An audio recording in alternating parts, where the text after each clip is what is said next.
Olá, senhores, saudações, senhores e senhoras. Eu sou o professor Vieira e este é o canal Antônio Vieira e estamos continuando essa verificação, esses comentários sobre a revisão da NBR 13.133 de 1994, feita em 2021. Neste vídeo de hoje, vamos comentar uma tabela que trata do nivelamento trigonométrico por visada unilateral, trata, mais propriamente dito, na propagação dos erros a partir de uma altitude, de uma referência de nível conhecida para determinar uma outra referência.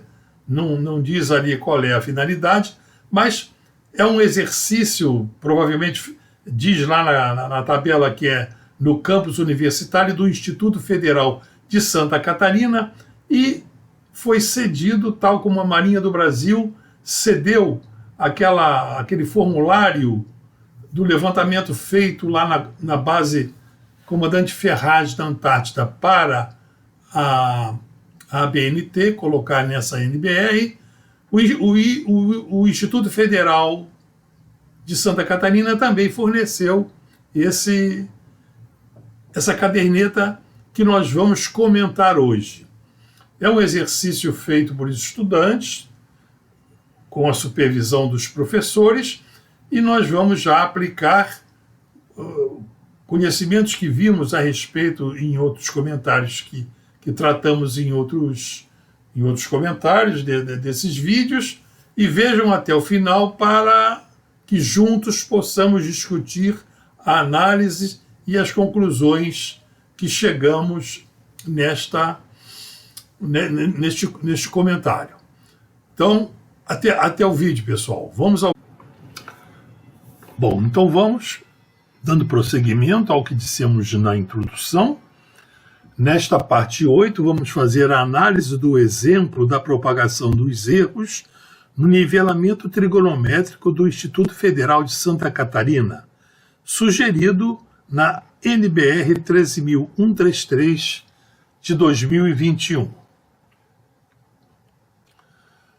Aqui, neste item F4 da NBR de 2021, temos esse exemplo de cálculo desse nivelamento trigonométrico. Eis o enunciado: calcular o desvio padrão da altitude do ponto levantado P20, considerando que o desvio padrão da altitude do ponto E01 é sigma HI é igual a 2,3 centímetros, entre parênteses 0,023 metros, que foi utilizada uma estação total Topcon GTS 235 com precisão nominal angular de 5 segundos e linear de mais ou menos 2 milímetros mais 2 ppm.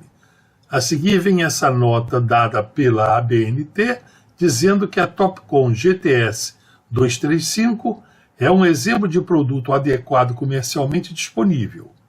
Esta informação, dada pela ABNT, é dada para facilitar aos usuários deste documento e não constitui um endosso por parte da ABNT ao produto citado. A seguir, vamos deduzir a equação do nivelamento trigonométrico de visada unilateral que foi sugerida pelo Instituto Federal de Santa Catarina, IFSC, para esta NBR 13.133 de 2021. Nesta dedução, não está na norma, porque a norma não é um livro técnico, mas eu a estou fazendo por uma questão didática, de melhor compreensão para aqueles que acompanham o meu canal. Nós vemos aqui, então, uma figura de uma estação total estacionada numa estação no marco de uma estação E01, numa altura I, e visando um prisma de altura S verticalizado em outro marco na estação P20. E nós temos então aqui o nível médio do mar. O nível médio do mar, marcado esquematicamente aqui, é uma figura esquemática. H maiúsculo EA1 é a distância do nível do mar até o topo do marco, onde a estação total está estacionada e nivelada. E a altitude da estação P20, o H maiúsculo P20, então está aqui marcado desde o nível do mar até o topo do marco, que está representado aqui também em cinza, né? E nós temos então aqui a distância vertical, assinalada aqui, a distância inclinada, né? Medida com o distanciômetro eletrônico, com a estação total, marcando aqui com mais ou menos 2 milímetros mais ppm, para menos e para mais. Aqui está a distância inclinada e a distância zenital em que essa distância inclinada é feita. Eu quero destacar a vocês que em muitos vídeos dos Institutos Federais de Educação, tanto o de Santa Catarina quanto de outros estados, a dedução do nivelamento trigonométrico é feita como eu mostro aqui. Não tem assim, mostrando o efeito da curvatura do raio luminoso. É como se não houvesse refração nem esfericidade. Então, prosseguindo aqui, nós temos que a diferença de nível entre aqui os dois marcos, do centro óptico aqui até aqui o marco é ΔH, e essas outras variáveis auxiliares aqui que eu vou mostrar e descrever de acordo com o seu aparecimento.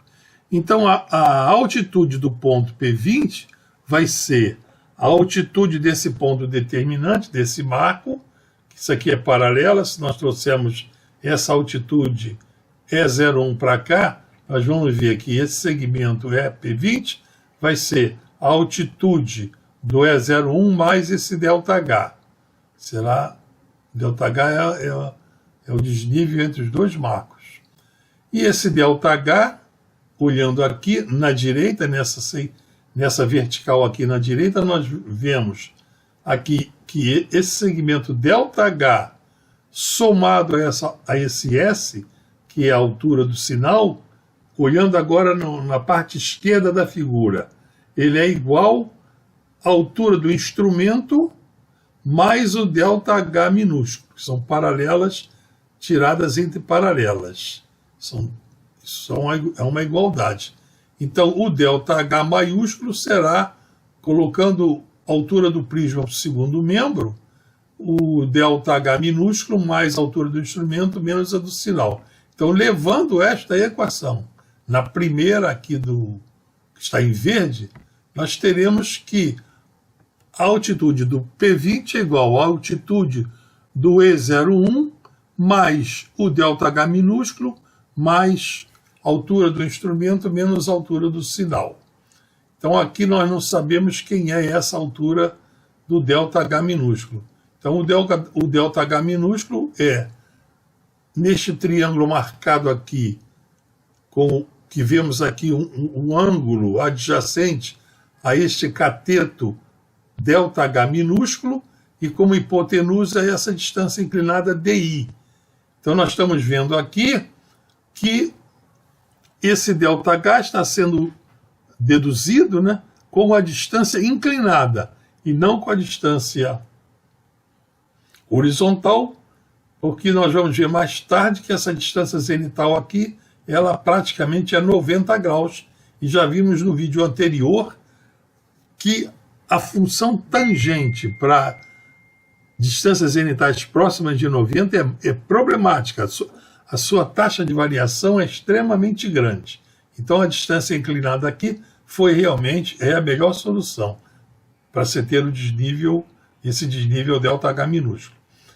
Então, voltando então aqui, a estação, a altitude HP20, aqui nessa última equação, é igual à altitude do ponto E01 mais esse ΔH minúsculo, que é DI, distância inclinada, pelo cosseno da distância zenital, mais a altura do instrumento menos a altura do sinal. Pronto. E agora vamos ver a variância dessa altitude HP20, que é o que propõe este exemplo do Instituto Federal de Santa Catarina. Então, a variância desse P20, do ponto P20, é igual a variância dessa soma do segundo membro. E a variância de uma soma vai ser a soma das variâncias. Então vai ser igual a variância do ponto E01 mais a variância desse produto DI cosseno Z mais a variância da altura do instrumento mais a variância da altura do sinal, que é o prisma. A variância desse produto DI cosseno Z, isso aqui é uma função produto. O DI é variável, o cosseno Z é variável. Então é um produto, é uma função com duas variáveis independentes e temos o produto dela. Então trata-se então de fazer a derivada, né, as derivadas dessa função. Então a variância dessa função vai ser a derivada em relação a D, considerando que o D varia. Se o D varia, o cosseno de Z é constante. Então o cosseno de D fica constante, enquanto D varia. Ao quadrado vezes a variância do D ao quadrado mais, agora será a variância quando o Z varia. Quando, no caso, o Z varia. A derivada do DI cosseno Z em relação a Z, o Z variando, vezes o cosseno de Z, né? Está ela desmembrada aqui. O D variando aqui, no caso, fica o Z variando, quando o Z varia, a derivada do cosseno é menos seno. E o DI, no caso, não variou, ficou constante. Então, a variância desse termo, desse produto aqui, DI cosseno Z, ficou marcada aqui, cosseno ao quadrado, cosseno de Z ao quadrado, variância da distância DI ao quadrado, mais menos DI seno Z ao quadrado, vezes a variância de Z ao quadrado. Então, repetindo aqui para efeito didático, colocando aqui de novo, então marcando toda numa equação só. Então, a variância do P20 vai ser a variância aqui da estação 01 e aqui mais a variância, o cosseno Z vezes a variância de DI ao quadrado, e aqui menos DI seno Z ao quadrado vezes a variância de Z mais a variância de I do sinal mais a variância do instrumento. Então, com ela aqui. Agora vamos aos dados do problema. No enunciado temos esses dados do problema. Diz lá, o desvio padrão da estação E01, que é igual ao desvio padrão, ele falou lá HI, dá mais ou menos 2,3 centímetros. Quer dizer, temos aqui até 1 milímetro. Presume-se então que o milímetro é um algarismo significativo, porque ele é aproximado. E aqui o 2, que é o centímetro, é um algarismo exato. Então 2,3 centímetros. Então o centímetro aqui é um algarismo significativo, o 3. Então colocando aqui em metros, o desvio padrão é 0,023. Tá? Estamos ele aqui. A distância zenital está lá no enunciado, é 90 graus, 0,3 minutos e 11 segundos. E o desvio padrão dessa distância zenital, não diz lá quantas séries fez, mas é o que se mostra, e na resolução do problema lá do Instituto Federal de Santa Catarina é assim que ele faz, então presume-se que não fez séries de CE e CD, então está lá 5 segundos, e transformando esses 5 segundos para radianos, temos 5 vezes π divididos por 648.000 radianos. A distância inclinada medida é 26,479 metros, 26 metros e 479 milímetros. E o desvio padrão dessa distância, dizendo lá que o desvio padrão, ele toma o desvio padrão da estação total como sendo mais ou menos 2 milímetros mais 2 ppm. Então, desenvolvendo aqui 2 milímetros mais 2 por milhão, né? 2 por milhão da distância medida em quilômetros. Passando os 26 metros ali para quilômetros, vamos ter aqui o desvio padrão da distância inclinada igual a mais ou menos 2 milímetros, passando aqui para metros, mais ou menos 0,002 metros. E o desvio padrão da altura do instrumento e da altura do prisma está aqui, eu coloquei aqui mais ou menos 1,414 vezes 10 a menos 3, mas isso aqui eu deduzi. E eu deduzi, não tem essa informação nem no enunciado, nem lá no formulário de resolução, vocês vão reparar isso. Eu deduzi que estejam usando dispositivo de centragem forçada, isso está sob dúvida, mas pelo valor que aparece no enunciado, eu vou chamar a atenção de vocês, só pode ser isso. Então isso foi deduzido da resolução a seguir. Então aqui vamos ver a resolução nessa tabela F.2, caderneta de campo contendo informações do nivelamento trigonométrico. O serviço aqui especificado é o levantamento planialtimétrico do campus, ao campus lá da universidade. O proprietário é o IFSC, o Instituto Federal de Santa Catarina, cidade de Florianópolis, o local é o campus Florianópolis, o operador é a turma. Está aqui a turma 1480-111, são 5 folhas, essa aqui é a primeira folha de 5, e aqui nós temos então a estação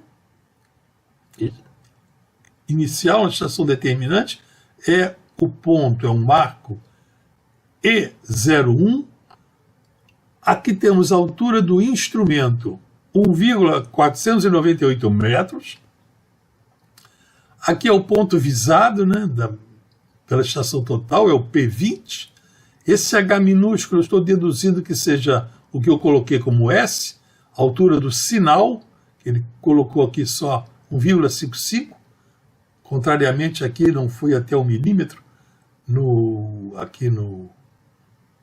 na altura do instrumento, embora tudo se passe como se foi usado um dispositivo de centragem forçada. Está aqui também um pouco estranho isso. A distância zenital é 90 graus, 0,3 minutos e 11 segundos. A distância inclinada é 26,47 metros. E a estação está no meio-fio. Esse ponto E01 está no meio-fio lá do campus. Então, aplicando os valores da tabela na equação simplificada da propagação da variância, é possível obter o desvio padrão do ponto HP20, que está sendo aqui, né? Essa propagação, ele dá assim, ele já dá pronta essa fórmula, em que ele dá aqui desvio padrão, era a variância, extraiu a raiz quadrada, ficou mais ou menos. Aqui ficou a variância do ponto estação, que é o E01, está lá aqui, mais dá esse 0,5 zeros, e depois vem o 8, depois mais cosseno de z ao quadrado vezes a variância da distância ao quadrado, mais a distância multiplicada pelo seno ao quadrado, que multiplica esse desvio padrão da distância zenital, transformado em radianos por π sobre 180. Ele dá isso aqui, né? Então, aqui comparando com a fórmula que nós chegamos pela dedução anterior, nós estamos vendo aqui, já direitinho, esse cosseno de z di ao quadrado, confere com isso aqui, ó, com esse que está aqui, cosseno de z di ao quadrado.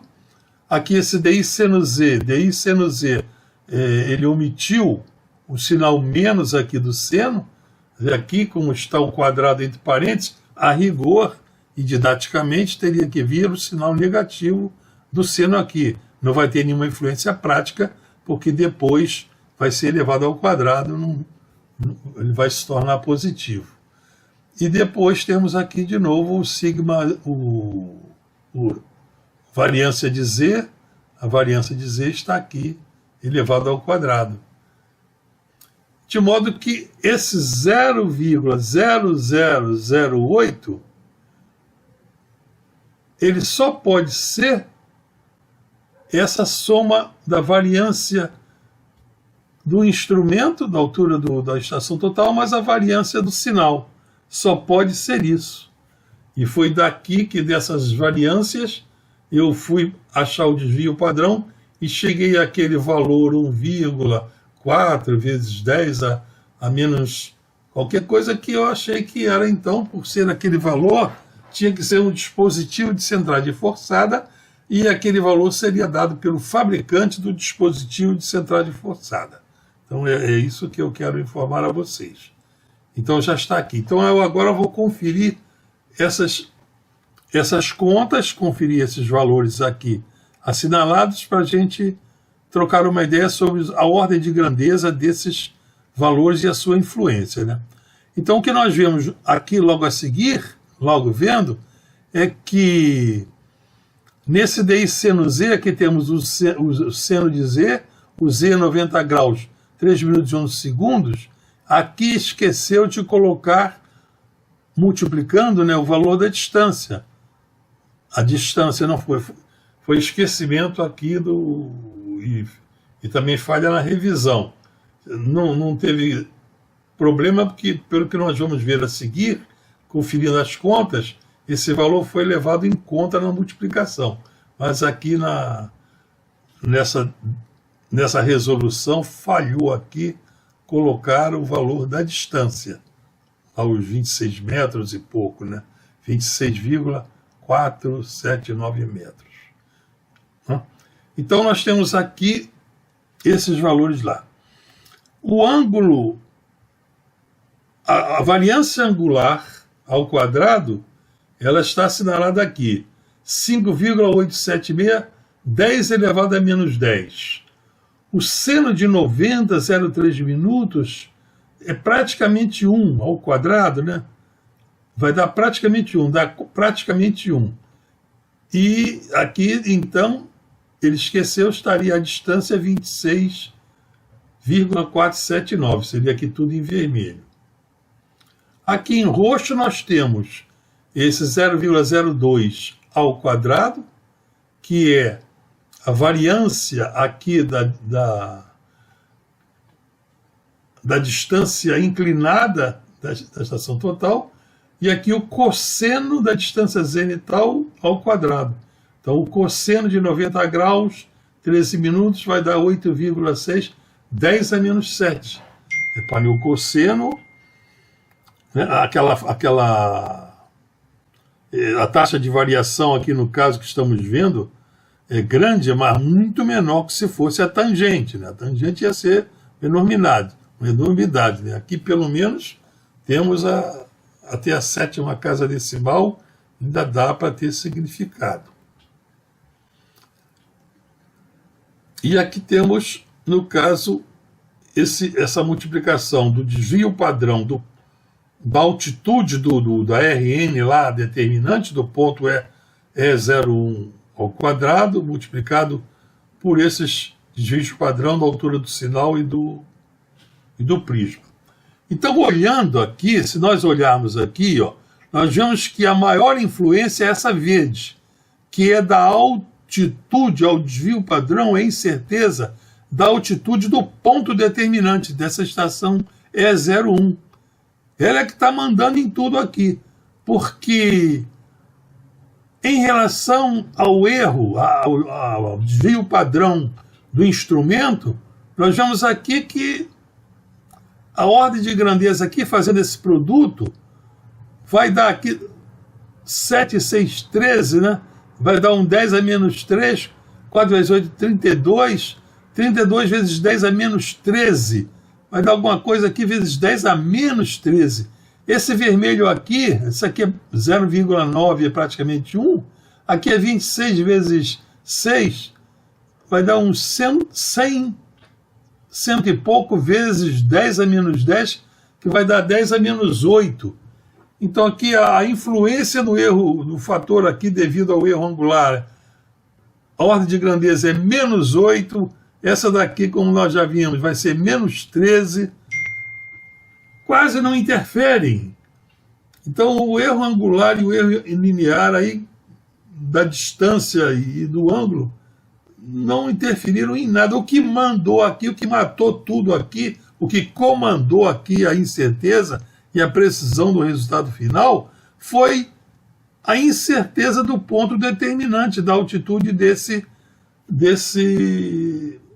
E01, que foi 0,023.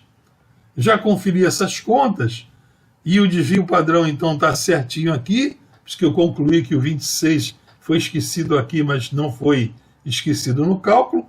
Então o desvio padrão do ponto P20 que foi determinado, o desvio padrão dele é mais ou menos 0,0232 metros. E aqui a ABNT faz uma ressalva, que as informações aqui nessas tabelas são exemplos fornecidos pelo Instituto Federal de Santa Catarina. Então vamos agora à análise e discussão da conclusão. Né? Então a primeira, a informação da precisão desse desvio padrão do P20, que está mais ou menos 0,0232 metros da altitude do ponto P20, essa informação ela é incorreta. Incorreta, pois o algarismo 3 aqui ele é duvidoso. Esse 3 já é duvidoso. E isso já foi informado lá no enunciado, pelo desvio padrão lá da altitude da estação E01, que era 0,023. Então esse 3 aqui, o milímetro aqui, já é duvidoso. É duvidoso. O 2 é exato, o 3 é duvidoso. Quando ele não dá informação de como é que essa altitude do ponto E01 foi obtida, não dá informação, mas aqui, por essa informação da precisão, nós estamos vendo isso. Num número só pode ter apenas um algarismo duvidoso. Então esse milímetro é duvidoso, o 2 é exato. E a incerteza naquele ponto é 21, a incerteza está aqui, na casa dos milímetros. Então aqui, nessa precisão, nessa desvio padrão do ponto P20, o algarismo 3 é duvidoso e o 2 também. Está aqui como duvidoso. Então isso é incorreto.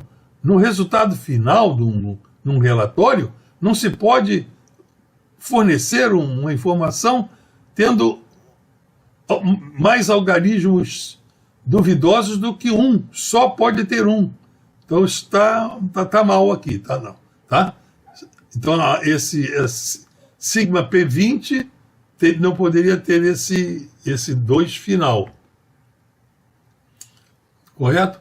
Bom, então vem aqui a utilização, a análise no item 2.